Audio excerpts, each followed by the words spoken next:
Boa noite, meus irmãos. Que a paz do Divino Mestre Jesus se faça em nossos corações, que a espiritualidade benfeitora nos ilumine, nos auxilie a todos.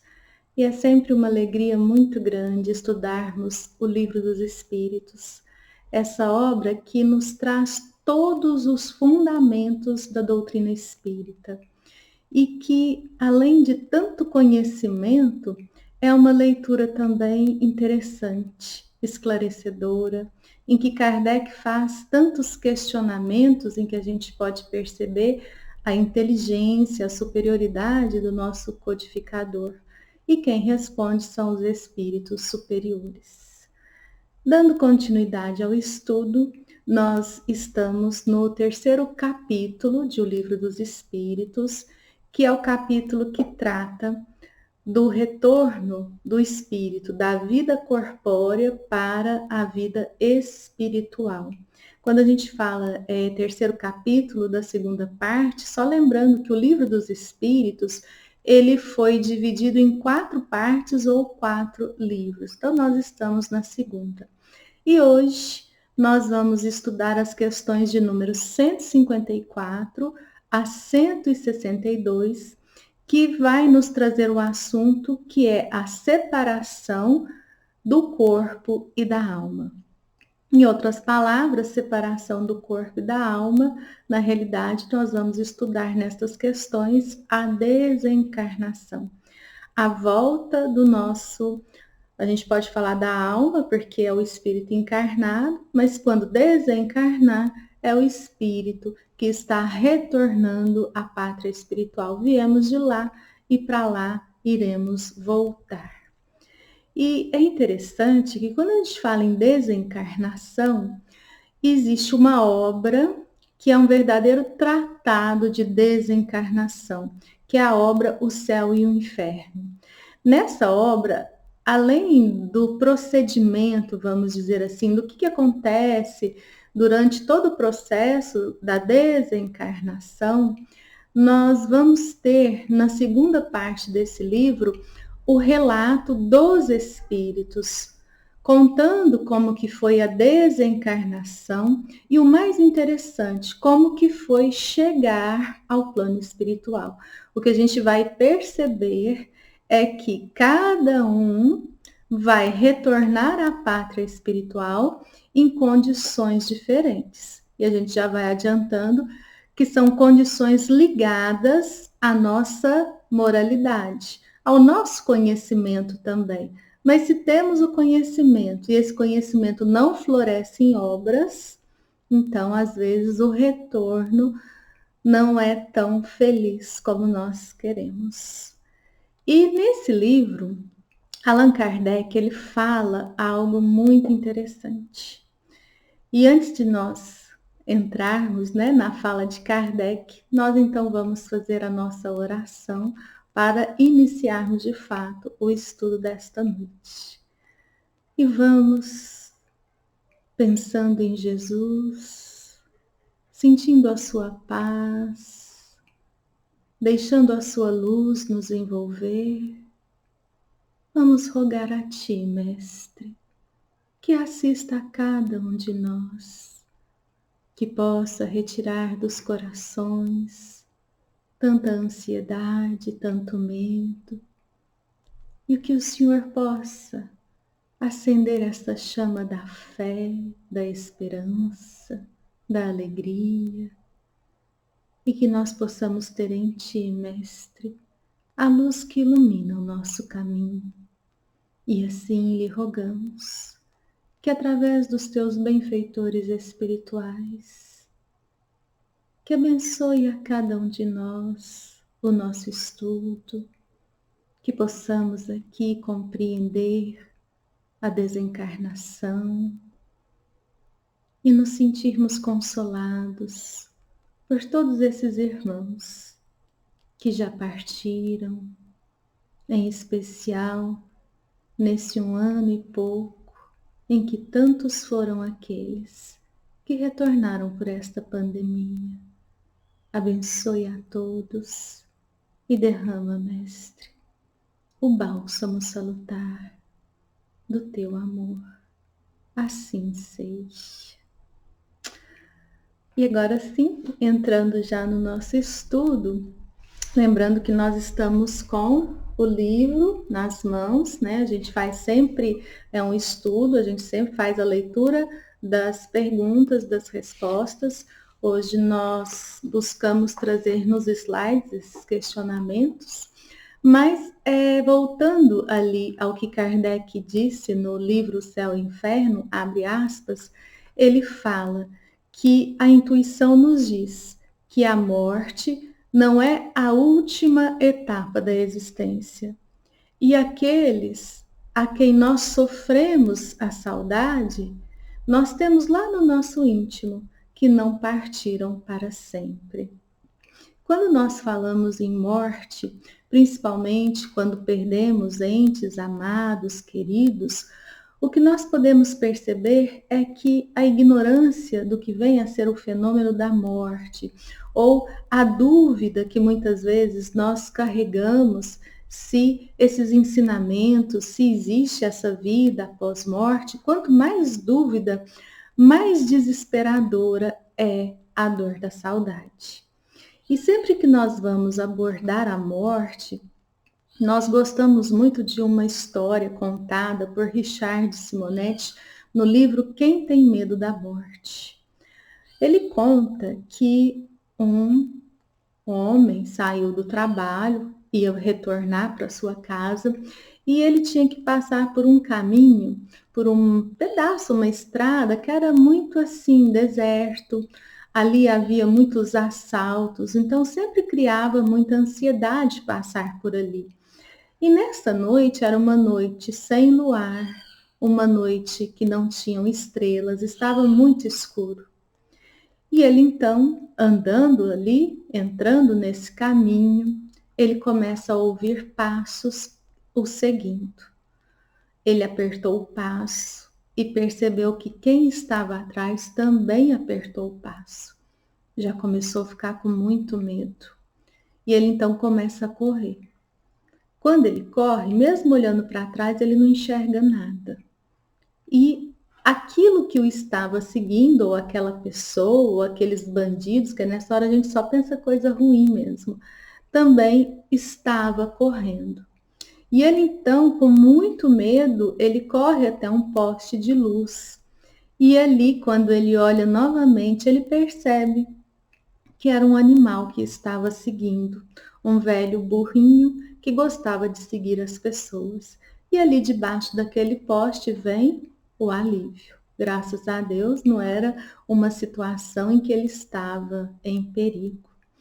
Essa história nos faz compreender que quando nós entendemos que a morte é um fenômeno biológico em que se extingue a vida orgânica que nós já estudamos, né? O fluido vital, ele se extingue e a alma, que é o espírito encarnado, vai então se desprender e retornar à pátria espiritual. Muitos de nós temos o medo da morte. Se dói, o que nós vamos encontrar lá, nós temos esse receio. E esse estudo de hoje vai abordar de uma forma assim, bem rápida, né? Porque nós não temos tanto tempo, vai abordar certos fatos, certas nuances. Mas essa luz do poste, nós podemos entender que é o conhecimento que a terceira revelação que o cristianismo redivivo, que a doutrina de Jesus, a doutrina espírita, nos traz, nos revela. Nós vamos entender que somos seres espirituais, passando por uma experiência corpórea, tanto que a certeza que nós temos ao nascer é que nós vamos morrer. Então nós, quando buscamos conhecer a morte, está intrínseco nesse conhecimento quem somos nós, espíritos imortais, criados simples e ignorantes, com uma destinação a termos todo o conhecimento, toda a sabedoria, toda a moralidade, todas as virtudes. E quando nós conquistarmos essa perfeição, que Jesus chamou de reino dos céus, nós então teremos atingido esse objetivo. Mas que esse processo evolutivo não se dá de hora para outra. Então nós vamos nessa nossa única vida, porque desde que somos criados por Deus, vamos ter essa destinação da perfeição. E vivos, ora, no plano corporal ou no plano material, nas várias moradas da casa do Pai, e ora desencarnados no plano espiritual, até que nós consigamos atingir o objetivo, e aí é o que se chama a vida eterna, a vida do espírito, não mais necessitando passar pelas encarnações. Então nós vamos agora sim darmos início às questões. Na questão de número 154, Kardec vai perguntar: a separação da alma e do corpo é dolorosa? Ou seja, dói morrer? Porque muitas vezes a gente fica pensando, nossa, chegar naquele momento, né? Se a gente, às vezes, morrer num acidente trágico, pode sentir muita dor. Quem passou por isso com um ente querido tem esse questionamento. Tanto que nas cartas dos filhos, a primeira informação, se a gente for perceber, são, né, vamos dizer assim, as declarações que nada sentiram.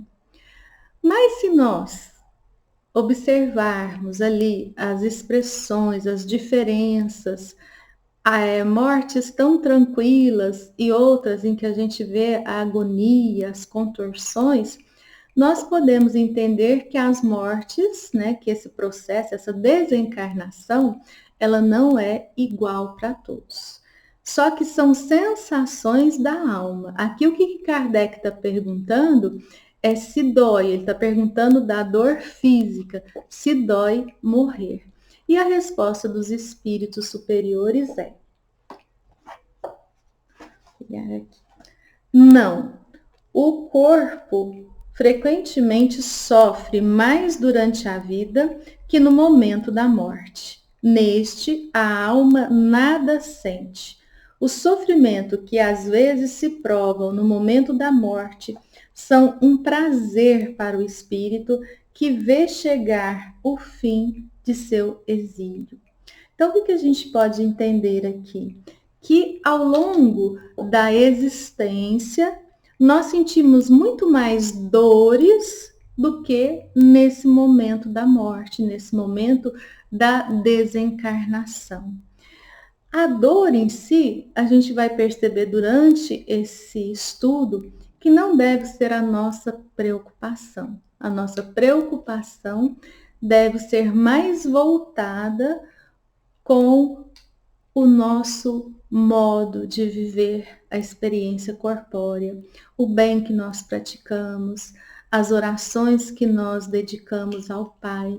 E nessa questão, Kardec vai fazer um pequeno comentário que vai ser muito útil para nós entendermos outras questões. Ele vai dizer: na morte natural, que se verifica pelo esgotamento da vitalidade orgânica em consequência da idade, o homem deixa a vida sem perceber.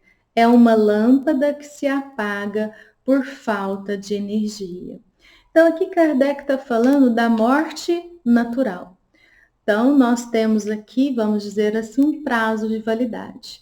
Então, nós vamos desenvolvendo essas idades avançadas e esse corpo físico que o nosso espírito utiliza, né, a nossa alma, o espírito encarnado utiliza, ele tem esse prazo de validade, ele tem uma certa quantidade de fluido vital que vai o quê? Vai aos poucos se extinguindo. Ele fala aqui da lâmpada, né? A gente pode pensar naquela vela que vai ali no finalzinho, já vai se extinguindo. Nesse tipo de morte, vamos dizer assim, o espírito, o que ele está falando? Nada sente. Esse nada sente, a gente tem que entender no sentido de dor física, mas também de facilidade do desprendimento da alma e do corpo. Por que desse desprendimento? Porque ele vai se dando de uma forma muito natural, que é o que nós vamos entender agora com as questões de número 155 e 155, a linha A. Então, na questão de número 155, aqui Kardec pergunta: como se opera a separação da alma e do corpo? Como que acontece a desencarnação? E os espíritos superiores vão responder para Kardec que, desfeito os liames ou os laços, desfeito esses laços que o retinham, ele se desprende, ou que a retinham, que a gente está falando da alma, ela se desprende. Então, o que nós vamos entender aqui? É como se essa alma estivesse ligada ao corpo físico por um liame, por um laço, que nós já sabemos quem é esse laço. Quem é o responsável pela união da alma e do corpo? É o perispírito. Então, o que vai acontecer na desencarnação? Esse perispírito, ele vai se desprendendo do corpo físico e aí nós vamos ter o fenômeno da desencarnação. Só que a gente vai entender que a morte orgânica é a cessação do fluido vital. Então, quando cessa esse fluido vital, o fluido perispiritual, vamos dizer assim, ele vai se desprendendo. Esse desprendimento, ele não acontece de uma forma abrupta, como se nós tirássemos o fio da tomada. Então, aqui a gente, para ter uma noção, vamos pensar em duas tintas, de duas cores diferentes. Então, vamos usar aqui a tinta vermelha, como se fosse o fluido vital, e uma tinta branca, como se fosse o fluido perispiritual. Então, essas tintas, na encarnação, o que vai acontecer? Os átomos do perispírito, então a gente pensa na tinta branca, os átomos, da tinta branca, vai ali se misturar, envolver toda aquela tinta vermelha. Então, é o átomo do perispírito com cada molécula do corpo físico. Então, a gente tem aqui a encarnação. E o que acontece? As sensações físicas são passadas para a alma através do perispírito. Então, fome, a sede, o frio, as dores físicas são passadas através do perispírito. Assim como o comando da alma também é através do perispírito que ela vai dar o comando ao corpo físico. Então vamos pensar num exemplo de hoje, que nós estamos o quê? Com frio, com muito frio. Então essa sensação, esse frio, essa sensação de frio é passada pelo perispírito e a alma processa. E o que nós vamos fazer? A alma vai decidir. A gente vai ficar aí debaixo do cobertor quentinho, a gente vai se agasalhar, às vezes não tem nada, vamos colocar fogo. Então, essa inteligência em que a alma vai buscar o quê, né? Essa resposta, então também tudo isso é através do perispírito. Então, quando a gente fala nas desencarnações, como acontece, é esse desprendimento, é esse laço que vai se desatar, mas ele vai se dando o quê? Molécula a molécula, átomo a átomo. E Allan Kardec, no livro O Céu e o Inferno, ele coloca para nós 4 situações muito interessantes. E que entre essas 4 situações, que a gente pode dizer assim, extremas, ele dá 4 situações, 4 exemplos extremos. Existem várias gradações, várias nuances entre essas 4 situações, que a gente vai colocar aqui para a gente entender que no momento da morte física, a morte orgânica, a cessação do fluido vital, quanto mais pontos, vamos dizer assim, do perispírito estiverem ligados a esse corpo físico, mais difícil é a desencarnação. Então, por isso que no comentário de Kardec, quando ele coloca a morte natural, a desencarnação é mais fácil. Por quê? Porque esse fluido perispiritual, ele já está ali há algum tempo já se desatando, se desprendendo. A primeira situação que Kardec coloca é essa, quando às vezes esse fluido vital vai se extinguindo, muitas vezes se dá a desencarnação muito facilmente. Ele coloca aqui uma situação interessante. Às vezes ainda tem algum fluido vital e a alma já desencarnou. Um exemplo, às vezes aquele corpo que está ali vivo por aparelhos, o coração está batendo, tem ali o sangue circulando, existe vida orgânica, mas muitas vezes nesse processo o espírito já retornou à pátria espiritual. Já houve a desencarnação, não houve a morte e já houve a desencarnação.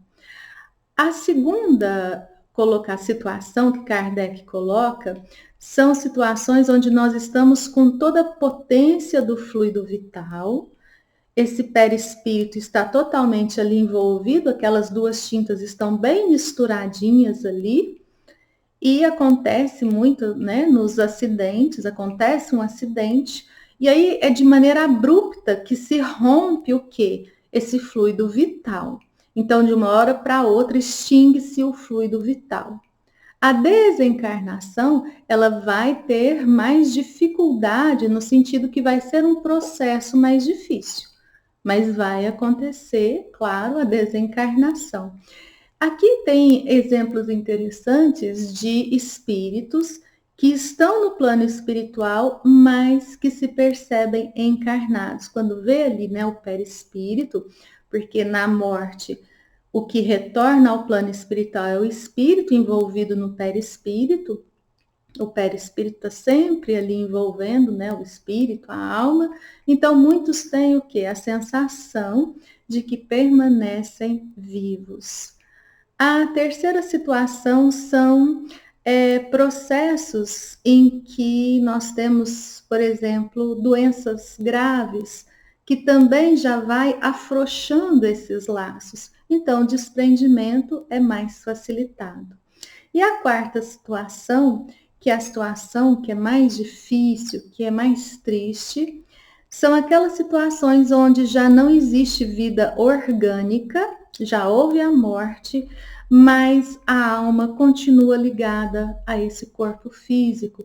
É onde muitas vezes ela vai perceber a própria decomposição.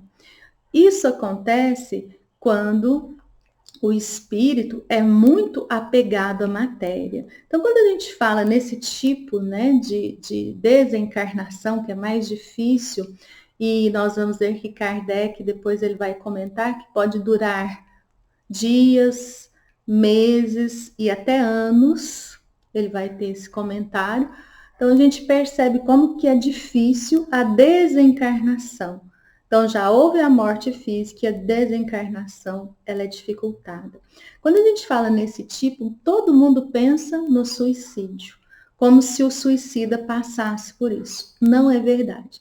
Vale a pena ler o relato dos suicidas no livro O Céu e o Inferno, que a gente vai perceber ali que cada caso é um caso. Existe um casal que se suicida para ficar junto no além, eles não veem ali o corpo, o que eles percebem no plano espiritual é que eles estão separados, eles se buscam, mas não se encontram. Por quê? Porque Deus quer nos ensinar. Essa ideia de punição, ela não é real. Nós podemos entender como castigo, mas aquele castigo que vai educar o espírito. Uma reunião mediúnica, certa vez, vamos falar aqui de uma forma rápida, um espírito de uma mulher jovem estava muito ali nervosa, muito triste, porque ela havia feito uma cirurgia plástica, ela tinha um apego muito grande ao corpo físico. E ela estava vivendo justamente essa experiência daquele corpo em decomposição. Então a revolta dela era muito grande. Graças a Deus, na reunião mediúnica, ela foi acolhida e ali com toda a explicação, mas para a gente entender que esse tipo de desencarnação não está atrelado aos suicidas, né? Há um preconceito aí muito grande. Então, a gente vai entender que cada caso é um caso. Aí na questão 155, a linha A, que eu não estou enxergando bem, então eu vou ler no livro em vez de ler na tela. Vamos lá. Kardec pergunta: a separação se verifica instantaneamente numa transição brusca? Há uma linha divisória bem marcada entre a vida e a morte? Ou seja, o que Kardec está perguntando aqui? Se existe uma linha divisória entre vida e morte, entre vida e desencarnação. Existe essa... até aqui teve a vida e daqui para cá já é a desencarnação. Existe essa linha divisória? E os espíritos vão responder: não. A alma se desprende gradualmente e não escapa como um pássaro cativo e que se... vou pôr óculos aqui que é melhor, gente. Os dois estados se tocam e se confundem de maneira que o espírito se desprende pouco a pouco dos seus liames. Estes se soltam e não se rompem. Então, aqui, mais uma vez, o que nós vamos entender? Que não há o que? Um desprendimento bruto, e sim esse átomo do perispírito, molécula do corpo físico. Então, não tem, assim, uma linha divisória, que foi o que a gente acabou de falar. E nessa questão de número 155, Allan Kardec vai trazer aqui um comentário que é muito extenso, mas é muito interessante, e devido ao nosso tempo a gente não vai ler ele todo, então nós vamos pegar aqui, de uma forma resumida, os aspectos principais. Então, o que Kardec fala aqui? Ele vai comentar que devido... que o fluido perispiritual que envolve a alma vai se desprendendo gradualmente. O tempo que leva para a separação total, para a desencarnação, é variável de indivíduo para indivíduo. Para uns é bastante rápido e pode-se dizer que o momento da morte é também o da libertação. É o caso dos espíritos felizes, as almas dignas, bondosas, que independe o quê? Do gênero de morte. Então, vamos supor que uma alma muito bondosa, uma pessoa que se dedica ao próximo, ela morre num acidente. Nós vimos ali que o acidente seria uma forma de desprendimento mais dificultosa. Mas essa moralidade do espírito vai fazer o quê? Com que ele se sinta bem no processo de desencarnação. Quando a gente fala, é o caso dos espíritos felizes, e na segunda parte do livro Céu e Inferno, como nós falamos, há relato desses espíritos, de várias categorias. Os espíritos felizes, os espíritos medianos, os sofredores, os suicidas, nós temos ali os criminosos arrependidos, os espíritos que estavam em expiação na terra. Então é interessante, quando a gente fala no espírito feliz, a gente lembra do primeiro relato, que é do senhor Samson. O senhor Samson, ele era membro da Sociedade Espírita Parisiense, muito amigo de Kardec. Ele desencarna no dia 21 de abril de 1862, após um ano de uma doença, né? Uma doença difícil, em que ele estava ali convalescente. E quando é dia 23 de abril, ali ainda, velando o corpo, Kardec faz a evocação do senhor Samson. Por quê? Porque foi um certo combinado, né? Ele pede que seja ali evocado, e se ele tivesse condições de falar, ele falaria. E aí a leitura é muito interessante. Após 8 horas de desencarnado, ele já estava com a sua consciência, o que é muito pouco, a gente vê nesse período que a gente chama de perturbação, que vai ser estudado na semana que vem, é muito rápido para os espíritos moralizados. Então, logo ele recobra a consciência e ele vai respondendo ali que a morte, a desencarnação, foi algo libertador, feliz, que ele não sentia mais as dores daquele corpo. Quando é questionado o que ele sentia vendo o seu corpo sendo velado, ele fala gratidão. Gratidão àquela máquina que possibilitou naquela existência o seu espírito purificar. Ele vai contando que no momento em que ele percebeu esse desatar desse liame, desse laço, ele compreendeu que iria desencarnar, que estava vivenciando esse fenômeno morte, então ele orou a Deus para que tivesse condições de relatar. E lhe foi concedido que ele tinha muita gratidão a Deus. E ele então fala que entra, né, num período em que parece que você está caindo. Ele tem ali um relato interessante. E aí ele se vê bem, saudável, no sentido de sem dores, de sem nenhuma, vamos dizer assim, nenhum empecilho que a matéria colocava. E claro, né, feliz, consciência tranquila. E algo que ele pede é que os filhos pudessem crer nessa doutrina, compreender que não vale a pena nós dedicarmos a nossa existência às riquezas materiais e sim ao conhecimento, às riquezas do Espírito. É muito bonita a leitura do caso do Espírito Sanson e de todos os espíritos felizes. A gente brinca que a hora que lê o Espírito Feliz a gente quer morrer também. Mas depois a gente vai chegando no mediano, nos outros a gente já fica, né? Eita, vamos buscar, como se diz, né? Vamos buscar poder ter essa desencarnação também. E Allan Kardec, então, vai continuar nesse comentário da questão 155, a linha A, que, né, ele falou dos espíritos que foram almas bondosas, e agora, naqueles cuja vida foi toda material e sensual, o desprendimento é muito mais demorado e dura às vezes alguns dias, semanas e até mesmo meses ou anos.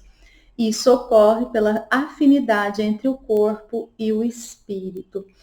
É interessante que aqui a gente vai fazer um pequeno parênteses, né? A gente não está com muito tempo, mas alguns espíritos vêm nos solicitar que quando for cremar o corpo, que se espere tantas horas. E essas tantas horas, como se tivesse atrelado a desencarnação do espírito, para que o espírito não possa ver o seu corpo ali sendo cremado. Isso não é doutrina espírita, porque nós estamos vendo aqui que existem desencarnações que demoram até mesmo anos. Então, o que a gente tem que entender? Que o horário estipulado do velório, da cremação ou mesmo do enterro tradicional, ele tem todo um estudo científico, então a gente tem o quê? Que obedecer. Não tem como a gente falar, agora desencarnou, pode cremar.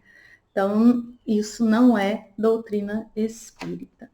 E Kardec vai, né, vale a pena ler esse comentário de Kardec.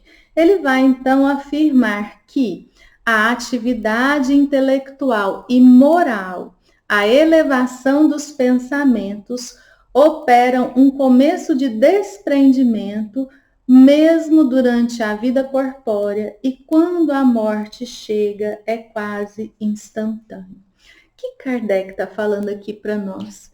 Que independente do tipo de morte, a nossa preocupação é essa elevação de pensamento. O que é essa elevação de pensamento?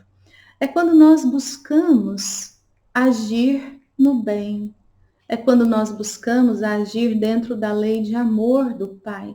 Amar ao nosso próximo como a nós mesmos. Esse é o verdadeiro amor a Deus. Por quê? Porque quando nós valorizamos a nossa essência espiritual, quando nós estamos já preocupados, buscando a potencializar as virtudes e acalar os nossos vícios, as nossas inferioridades, nós já não estamos o quê? Apegados a um corpo físico. Já não estamos apegados a uma existência material, porque já sabemos que ela é uma bênção. Ela é passageira. Ela é uma escola. E que aqui nós estamos para aprendermos a amar, não para acumular poder, não para acumular riqueza, não para termos mágoas, ressentimentos, desejo de vingança, porque aí nós estamos mais apegados à matéria. E aí a nossa não é só a desencarnação, o retorno à vida espiritual, ele vai ser muito mais dificultado. Então é interessante que a gente começa a perceber que no assunto desencarnação, ele vai ser exatamente igual a todos os assuntos. Nós voltamos esse olhar para dentro de nós, compreendendo quem somos nós, compreendendo o nosso grande objetivo e vamos buscar então amar a Deus e ao próximo como a nós mesmos, potencializar o bem, o amor, a caridade, todas as virtudes que é o ensinamento de Jesus. E passando para a questão de número 156, Kardec vai perguntar: a separação definitiva entre a alma e o corpo pode verificar-se antes da cessação completa da vida orgânica? Então, a alma ela pode se desprender antes da morte? A gente já dedurou.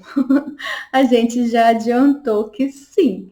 Então, a gente sabe que muitas vezes não aconteceu a morte física, essa cessação do fluido vital, mas o fluido perispiritual já desprendeu e já houve a desencarnação. Mas vamos comprovar aqui na resposta dos espíritos.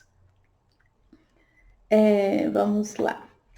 Na agonia, às vezes a alma já deixou o corpo, que nada mais tem do que a vida orgânica. Isso aqui é muito importante quando nós acompanhamos, por exemplo, a desencarnação de um ente querido, às vezes no leito do hospital, aquelas contorções que nos causam agonia. Muitas vezes são contorções orgânicas. O espírito, a alma já nem ali está mais.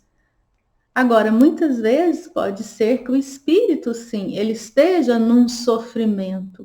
Mas se for o sofrimento, não é o sofrimento físico, são as sensações do espírito.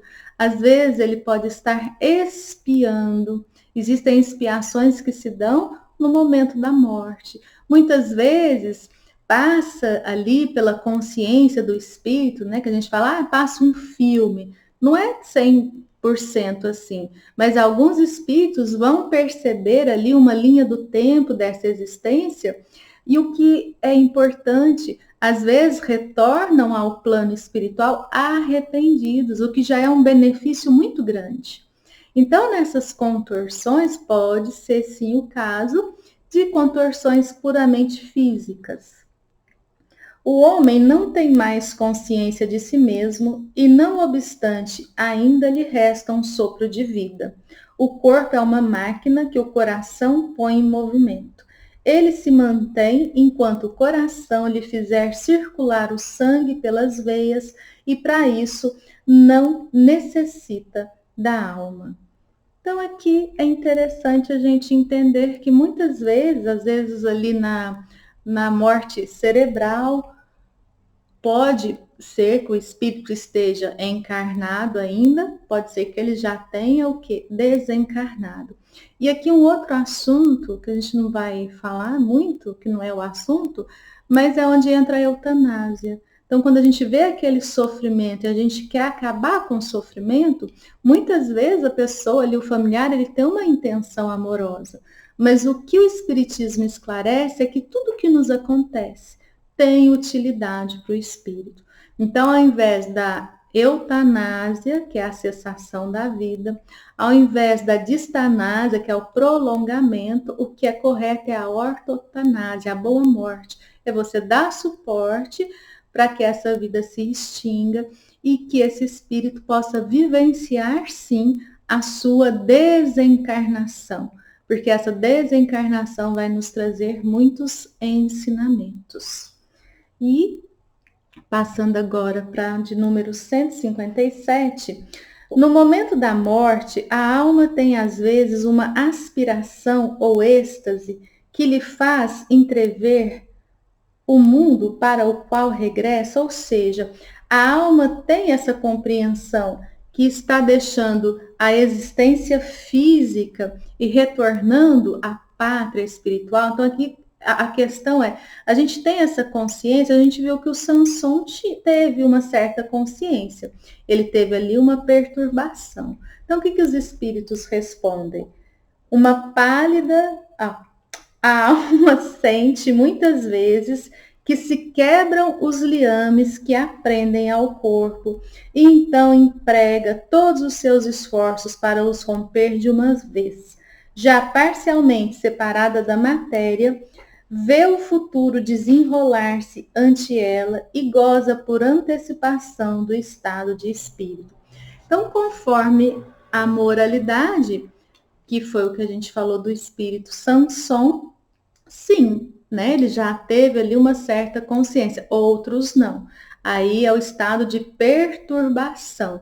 E esse estado de perturbação nós não vamos entrar porque é o próximo assunto, a aula que vem da nossa irmã Joelma. Então a gente não vai adentrar nesse assunto. Na questão número 158, Kardec nos dá aqui o exemplo da larva que primeiro se arrasta pela terra, depois se fecha na crisálida numa morte aparente, para renascer numa existência brilhante. Pode dar-nos uma ideia da vida terrena, seguida do túmulo e, por fim, de uma nova existência? Uma pálida ideia. A imagem é boa, mas é necessário não tomá-la ao pé da letra, como sempre o fazeis. Então, a gente pode sim tomar essa imagem como uma imagem ilustrativa, mas no sentido que a gente pode, por exemplo, colocar aqui da animalidade à angelitude. Então, a gente começa ali lagarta e nessa perfeição estaríamos, né, nesse voo da borboleta, espíritos puros. A gente pode usar a imagem desde que a gente entenda que nessa jornada evolutiva, que para cada um vai ter um tempo, para cada um vai ter ali, conforme a liberdade de escolha, mais acertos, mais erros, nós temos aqui uma série muito grande de encarnações, e que são encarnações que vão ali como essa série da escola, né? Uma série escolar. Nós vamos, pouco a pouco, nos enriquecendo de intelectualidade, de sabedoria e de moralidade. Na questão de número 159, nós vamos ter a questão: que sensação experimenta a alma no momento em que se reconhece no mundo dos espíritos? Então, o que vai acontecer conosco quando a gente desencarnar? O que a gente vai sentir no plano espiritual? O que será? E aí, os espíritos vão responder: depende. Se fizeste o mal com o desejo de fazê-lo, estarás no primeiro momento envergonhado de o haver feito. Então, se a gente fez o mal, chegando lá, a gente não tem mais o disfarce, né? O que a gente pensa já é irradiado, a gente vai sentir o quê? Envergonhado. Se a gente fez mal para alguém e se a gente percebe a presença dessa pessoa no plano espiritual, é como se a gente sentisse o quê? A gente vai sentir o arrependimento, a vergonha. Então, a prática do mal vai nos deixar no plano espiritual com consequências ruins, vamos dizer assim. Para o justo é muito diferente. Ele se sente aliviado de um grande peso porque não receia nenhum olhar perqueridor. E aí a gente vai lembrar do livro O Céu e o Inferno novamente. Então, Samson, ele chegou lá todo feliz. E existe o relato de um assassino, que eu não me recordo o nome, e ali o que ele descreve? Que ele foi decapitado, pena, né, a pena de morte, e ele achou que estava livre de tudo, mas quando ele chega ali, né, à consciência de que ele estava morto, mas ele se vê vivo no plano espiritual, vem a vergonha, o medo. Por quê? Porque ele está ali descrevendo um local em que ele vê todas as vítimas, todos aqueles cadáveres, e aqueles cadáveres é como se tomassem vida os olhares, olham dentro dos olhos dele, estão chafurdados em sangue. Ele descreve que é sangue para todo lado e ele se vê assassinando cada um deles.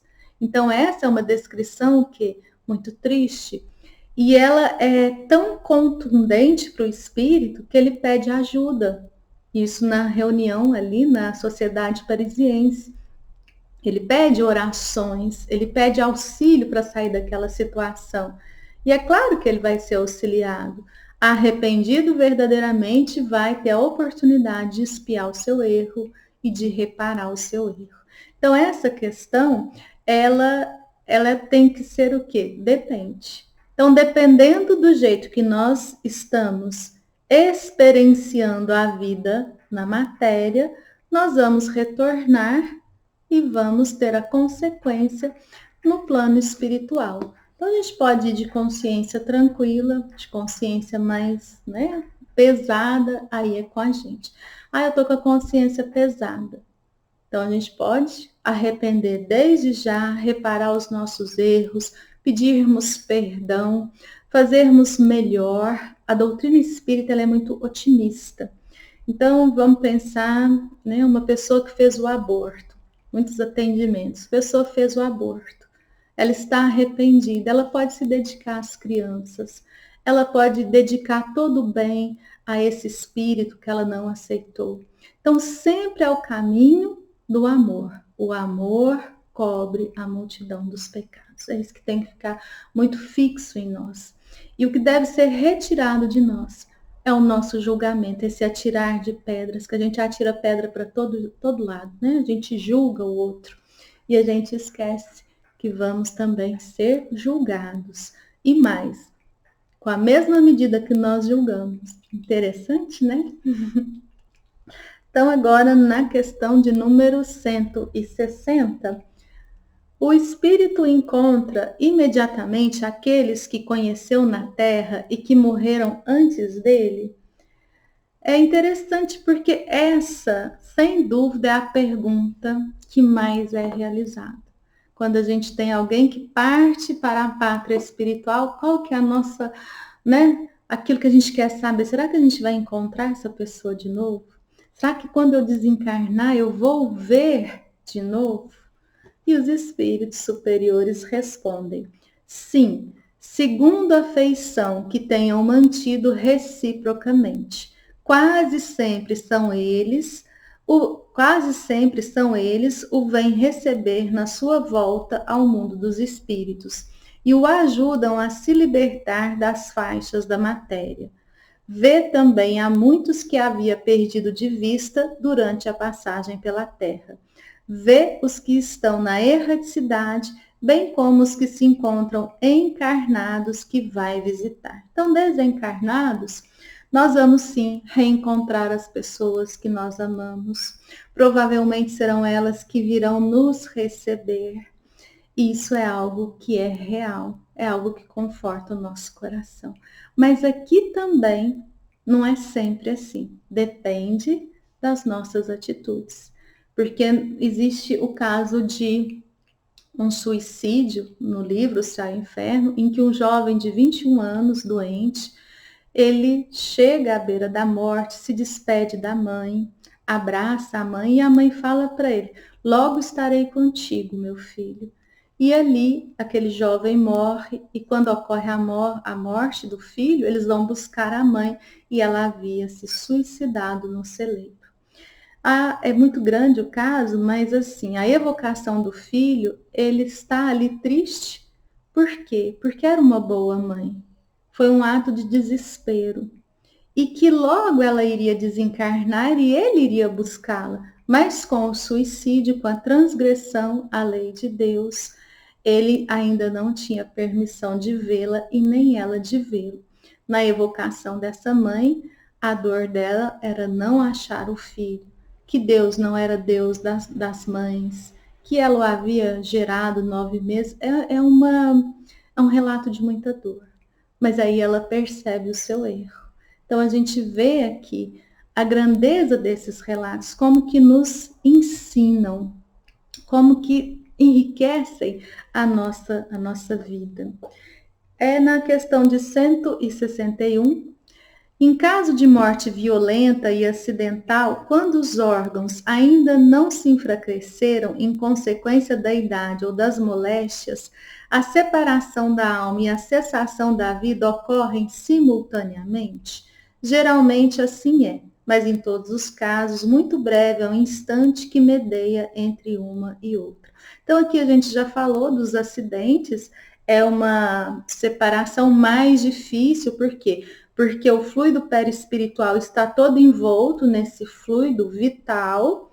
Então, quando acontece dessa forma, é mais difícil. Mas também aqui existe um lado moral. Rapidamente lembrando daquele incêndio no edifício Joelma, no Rio de Janeiro, ali uma jovem vai até o alto do prédio, onde muitos pularam, né? Uma coisa muito triste. E a mãe, ela morre ali queimada, e a mãe vai até o Chico. E com toda aquela dor, o Chico recebe a carta da filha. E é muito bonito, porque ela relata que naquele momento em que as labaredas estavam chegando cada vez mais próximas, vendo a iminência da morte, ela orou a Deus.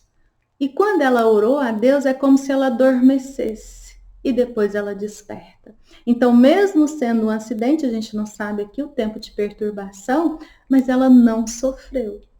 Ela orou e ela despertou no plano espiritual. Foi uma desencarnação mais difícil, por quê? Porque o fluido vital dela estava em toda a sua potência. E esses átomos do perispírito, todos ali, vamos dizer assim, ligados à matéria.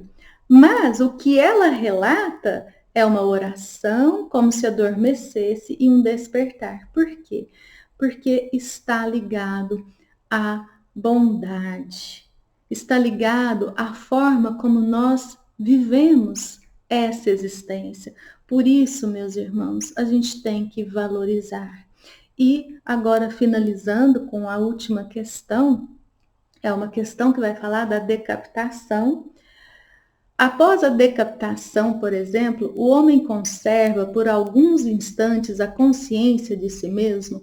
Muitos foram supliciados à decapitação. Então, por isso que Kardec questiona.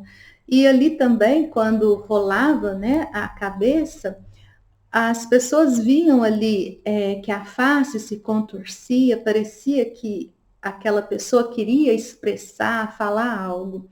Então, o que os espíritos vão responder? Frequentemente, ele a conserva por alguns minutos até que a vida orgânica se extinga de uma vez. Mas muitas vezes a preocupação da morte lhe faz perder a consciência antes do instante do suplício. Então, da mesma forma, depende do supliciado.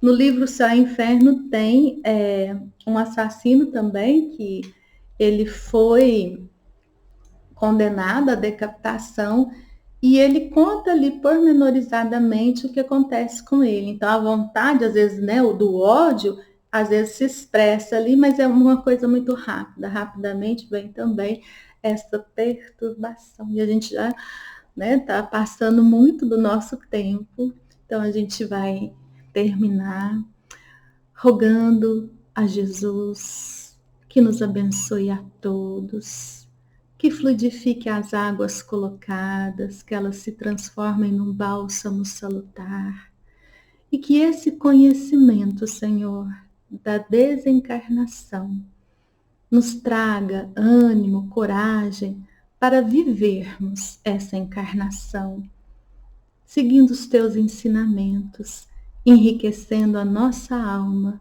de bondade, de amor, e que quando chegar o nosso momento, possamos nos despedir com muita gratidão desse corpo que nos abrigou, que possamos entregar tudo nas mãos de Deus e sorrirmos por estarmos retornando ao plano espiritual. E rogamos, Mestre, que o Senhor acalente os corações que choram o desencarne de entes queridos, que eles possam perceber que nada foi perdido e que esse amor nos une eternamente. Que a tua paz permaneça conosco. Amo vocês. Beijo no coração.